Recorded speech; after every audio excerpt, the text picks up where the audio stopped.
part of my petition is public interest petition to the County Assembly for consideration of removal of Honorable Wafula Wangamati as Governor of County Government of Bungoma by way of impeachment. I have laid the grounds in my petition, Chair, and the grounds are numbered.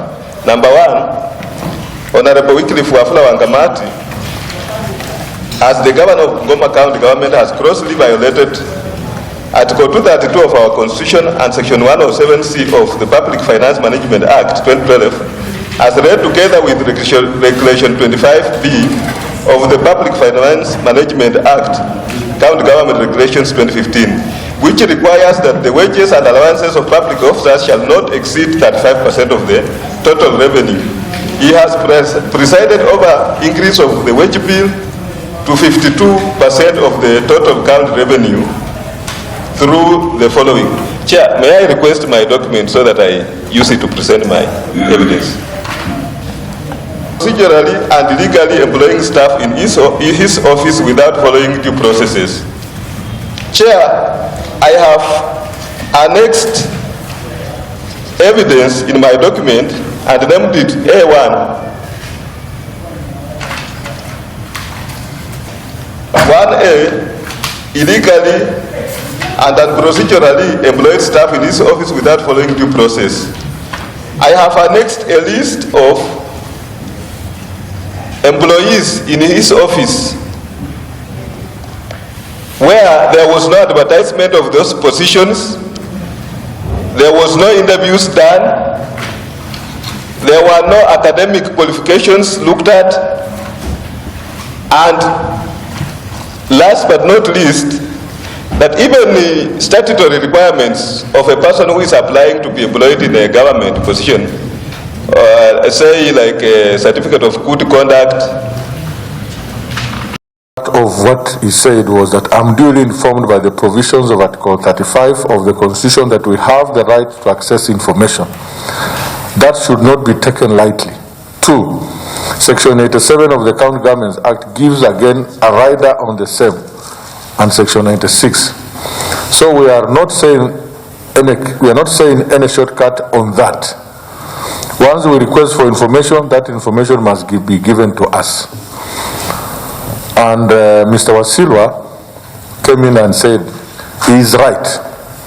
But what documents does the county government hold with regards to certain documents, certain contents of the petition? Muhongo, the sister-in-law to the CC for roads. And then Mr. Wasilwa concluded by asking, where do we get that? So the direction I gave on that day was that they will make requests. If those documents are not available, you will say they are not available. They will make a formal request through the office of the clerk that these are the documents we want to have. That was the direction I gave, and I still stand by that. So any documents that will be submitted here should abide or should go by this direction. We have all the right and obligated by our own rules that we set here to confirm that he made a request and that request was turned down. That's where I'm driving at. We want to be very fair to the petitioner and also to the respondent. So you can proceed, Mr. Rukoy.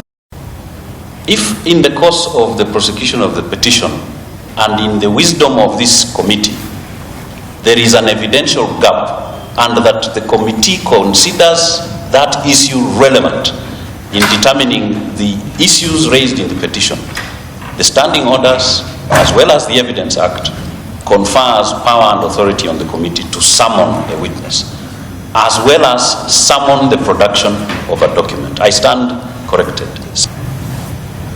I invite the committee to consider relevance and focus.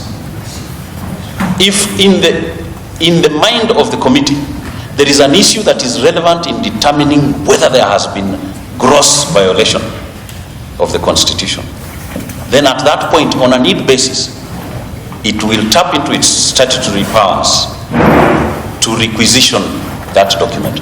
irregardless of the wishes of the parties that appear before you. And you know that Rule 27 of the Mutunga Rules creates a life for this petition of its own. Even if Lukoye and Nyukuri were not present to prosecute this petition, Rule 27 of the Mutunga Rules self-propels the contents and the issues that have been placed before you and bind this committee to proceed to determine it on the basis of evidence that is on record and that which you have power to summon.